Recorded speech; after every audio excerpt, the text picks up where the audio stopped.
ګرانو کتونکو السلام علیکم. زه محمد سلمان همدرد د حق غږ پښتو چینل خبري لنډیز کې ستاسو قربا اوس تاسو پام را اړوم د مهمو خبرونو لنډیز ته.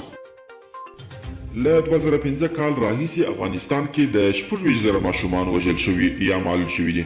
افغانستان نړۍ کې د ماشومانو لپاره یو تر ټولو خطرناک هیواد بلل کیږي. د یو خیریه بنسټ موندنې ښیي چې په تیرو 14 کالو کې افغانستان کې هر ورځ په اوسط ډول 15 ماشومان وژل شوي او یا هم ژوبل شوي دي. د ماشومانو د ژغورنې بنسټ سیو د چلډرن د ملګرو ملتونو د ارقامو پر بنسټ وایي له 2015 تر 2019 کال پورې په افغانستان کې ټول ټال 26,025 ماشومان معلول یا وژل شوي دي.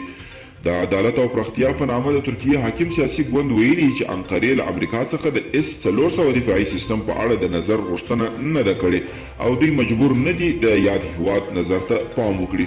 د اسلامي همکاریو سازمان سکرتر او عمومي رئیس ډاکټر یوسف علي سمیین په ټول افغاني خواو غږ کړی چې د خبرو اترو د پرمخ بیولو تاریخي فرصت څخه ګټه پورته کړي، جګړه او تاوتریخوالي سمدستي پای ته ورسوي او د پخلاینې او د دوامدارې سولې لپاره کار وکړي.